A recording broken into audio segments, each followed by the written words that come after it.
Hello ji, welcome back to my channel Rashi Nandi family blog. आप लोग का स्वागत है। आप लोग कैसे, आई होप आप लोग अच्छे होंगे। और आप लोगों ने भी फास्टिंग किया होगा। हैप्पी जितिया। और मैं फास्टिंग नहीं की हूँ, लेकिन हाँ मैं आई हूँ पूजा में। तो देखिए मैं ये रेडी हो गई हूँ और मैं आई हूँ यहाँ पे पूजा में। तो मैं आपको दिखाती हूँ जहाँ पे मैं पूजा में आई हूँ, वहाँ पे का पूजा आप लोगों को मेरे साथ शेयर करूँगी। तो देखिए मैं हो गई थी रेडी। तो आई होप आप लोग भी पूजा कर लिए होंगे।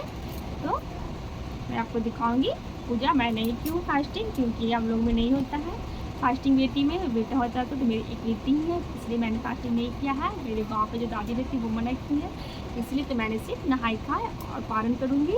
और बस पूजा में आई हूँ, बस पूजा में शामिल हुई हूँ, गुरु लगी हूँ बस। और कुछ भी इसके आगे मैं की हूँ तो मैं सब आप लोगों के साथ शेयर करूँगी। देखिए जी, मैंने पूजा में आ गई। यहाँ पे जहाँ पे मैं आई हूँ पूजा में, वहाँ पूजा हो गया है। तो यहाँ में हम लोग के यहाँ लव कुश का पूजा होता है, तो लव कुश को पूजा कर ली है। जहाँ पे मैं आई हूँ वहाँ पे पूजा हो गया लव कुश का। देखिए बुक है, प्रसाद चढ़ा हुआ है, दिया जल रहा है, माला फूल ये सब चढ़ाता है जैसे आप पूजा करते हैं वैसे ही। और बच्चे के, अगर आपका बच्चा है तो बच्चे का कपड़ा चढ़ाइए। जितिया अगर सोना का है तो सोना जिसके पास है वो चढ़ाते, नहीं है तो धागा का भी, बद्धी यही सब चढ़ता है। तो देखिए यहाँ पे लव कुश का पूजा हो गया है। तो पूजा हो गया कंप्लीट। मैं पूजा नहीं की हूँ, मैं जहाँ पे आई हूँ वहाँ पे पूजा हो गया, भोग लगा हुआ है।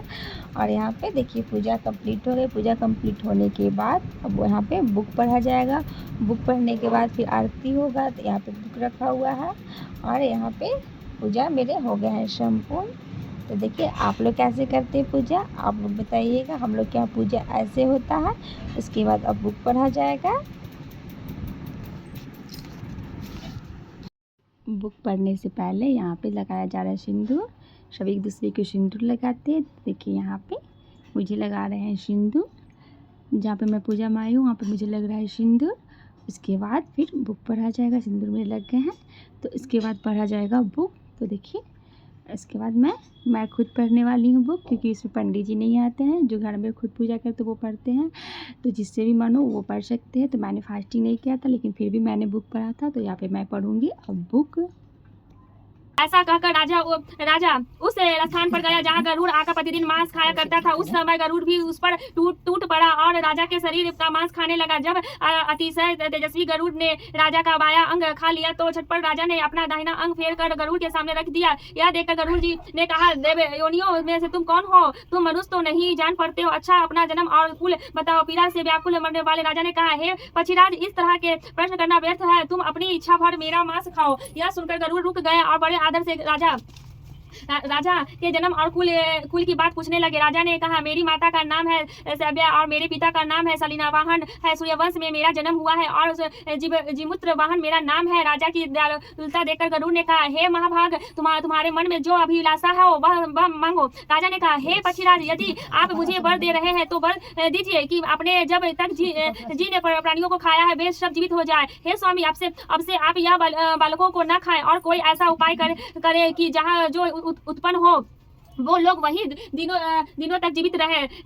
धौमेन ने कहा कि पक्षीराज, गरुड़ राजा को वरदान देकर स्वयं अमित के लिए नागलोक चले। वहां से अमित लाकर उन्होंने उस मरे मनुष्य को हड्डियों पर बरसाया। ऐसा करने से तब लोग जीवित हो गए जिनको की पहले गरुड़ ने खाया था। राजा के त्याग और गरुड़ की कृपा से वहां वालों को बहुत कष्ट दूर हो गया। उस समय राजा के शरीर की शोभा दूनी हो गई थी। राजा की दयालुता देखकर गरुड़ ने फिर कहा, मैं संसार के कल्याणार्थ एक और वरदान दूंगा। आज आश्विन कृष्ण सप्तमी से रहित शुभ अष्टमी तिथि है। आज ही तुमने यह की प्रजा को जीवित दान दिया है। हे वंश, आपसे यह दिन महाभाव से हो गया है। जो मूर्ति भेद से विदित नामों से विखायत है वही त्रैलोक से पूजित दुर्गा अमित प्राप्त करने के लिए अर्थ जीविता पुत्र कहलाती है। सो इस तिथि को जो स्त्रियां उस जीविता पुत्र की और कुश की अंकित बनाकर तुम्हारी पूजा करेंगे तो दिनों दिन उसका सौभाग्य बढ़ेगा और वंश की भी बढ़ती हुई रहेगी। हे महाभाग, इस विषय के विचार में करने की भी आवश्यकता नहीं है। हे राजन, सप्तमी से रहित और उदय तिथि की अष्टमी को व्रत करे, यानी सप्तमी विधि अष्टमी जिस दिन हो उस दिन व्रत न कर शुद्ध अष्टमी को व्रत करे और नवमी के पालन करे। यदि इस पर ध्यान न दिया गया तो फल नष्ट हो ही जाएगा और सौभाग्य तो आवश्यक नष्ट हो जाएगा। जीवित्र वाहन को इस तरह का वरदान देकर गरुड़ वैकुंठ धाम को चले गए और राजा भी अपनी पत्नी के साथ अपने नगर को वापस चल आए।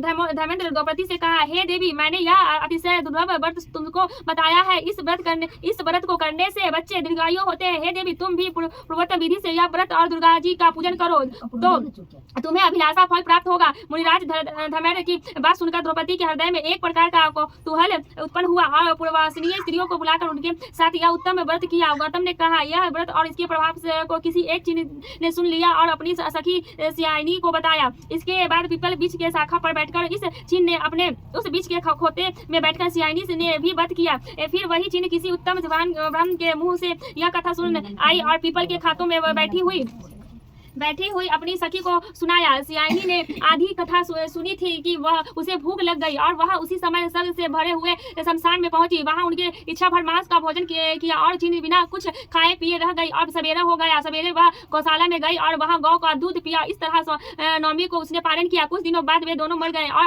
अयोध्या में किसी धनी व्यापार के घर में जन्म संयोग से उन दोनों का जन्म एक ही घर में हुआ, जिससे सियानी श्रेष्ठ और चीनी छोटी, वे दोनों सभी शुभ लक्षणों से युक्त थी। इसलिए बड़ी लड़की काशीराज के और छोटी उसके मंत्री के साथ ग्रहपथ अग्नि के सामने विधि पूर्वक ब्याही गई। पूर्वजन्म के कर्म फल से वही मिंगनी रानी हुई और जिस किसी भी संतान को उत्पन्न करती वह मर जाती थी। और पूर्वजन्म की बातों को स्मरण करने वाली मंत्री की पत्नी ने अष्ट वसुओं से आदिष्ट तेजस्वी 8 बेटे उत्पन्न किए और सभी जीवित रह गए। अपनी बहन के पुत्रों को जीवित देखकर इस वर्ष राजपत्नी ने अपने स्वामी से कहा है कि यदि तुम मुझे जीवित रखना चाहते हो तो इस मंत्री के भी पुत्र को उसी जगह भेज दो जहाँ मेरे बेटे गए हैं, अर्थात इन्हें मार डालो।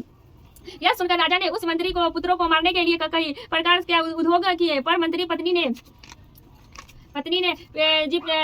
जीव पुत्रिका का पुण्य बल से बचा लिया। एक दिन राजा ने अपने आदमियों से उन पुत्रों को सिर कटवाया, पिटारी में रखवाया और वहां पिटारी उनकी माता मंत्री पत्नी के पास भेज दिया। किंतु वे 8 सिर बेशक कीमती जवाहरात हो गए हैं और भले चंगे वे 8 लड़के अपनी माता के पास वापस चले गए। उनको जीवित देखकर राजपत्नी को बड़ा विषम हुआ। अंत में वह मंत्री की पत्नी के पास आया और उसने पूछा, बहन, तुमने कौन सा ऐसा पुण्य किया है जिससे बार बार मारे जाने पर भी तुम्हारे बेटे नहीं मरते? इस पर मंत्री की पत्नी ने कहा, पूर्व जन्म में मैं चीही थी और तुम सियाई दोनों ने व्रत किया था। तुमने व्रत के नियमों का भली भांति पालन नहीं किया था और मैंने किया था। इसी दोष से है बहन, तुम्हारे बेटे नहीं जीते हैं। और राज रानी, अब भी तुम उस जीवित पुत्र का व्रत को करो तो तुम्हारे बेटे दीर्घायु होंगे। मैं तुमसे सच सच कह रही हूँ। उसके कथा अनुसार रानी ने व्रत किया, तभी से उसके कई बेटे सुंदर और दीर्घायु होकर बड़े बड़े राजा हुए। सुतजी जी कहते हैं कि सब प्रकार से आनंद देने वाला मैं यह दिव्य व्रत बतलाया। स्त्रियों चिरंजीवी इस संतान चाहती है तो विधि पूर्वक यह व्रत करे। इस पंडित श्री देवनारायण पाठ्य पुस्तक समाप्ति। तो देखिए, मैंने बुक पढ़ लिया है। बुक पढ़ने के बाद मैं गोड़ लगकर अब मैं करूँगी यहाँ पे आरती। मैं आरती पढ़ेंगे, जो पूजा की वो लोग अब आरती करेंगे। तो मैं यहाँ पे बुक पढ़ती हूँ क्योंकि सब लोग फास्टिंग किए हुए थे। तो मैंने सोचा चलो मैं खाई पी हूँ तो मैं थोड़ा पढ़ देती हूँ बुक, क्योंकि सब लोग फास्टिंग, ऐसे भी आवाज़ नहीं निकलता है फास्टिंग में। तो कुछ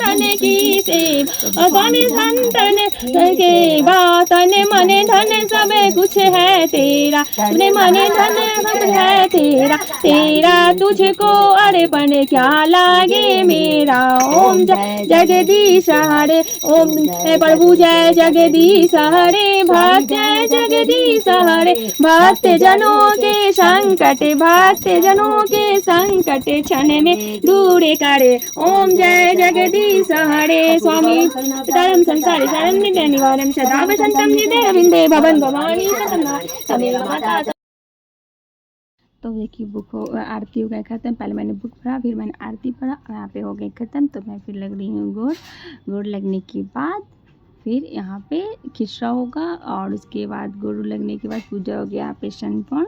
तो आप लोग कैसे करते हैं? यहाँ पे देखिए मेरी बेटी राशि लग रही है गोड़। और आप लोग कैसे करते हैं पूजा, मुझे कमेंट करके बताइएगा। अगर मेरी वीडियो पसंद आए तो लाइक से सब्सक्राइब करना ना भूलें। मिलती हूँ आपसे नेक्स्ट व्लॉग में, तब तक के लिए।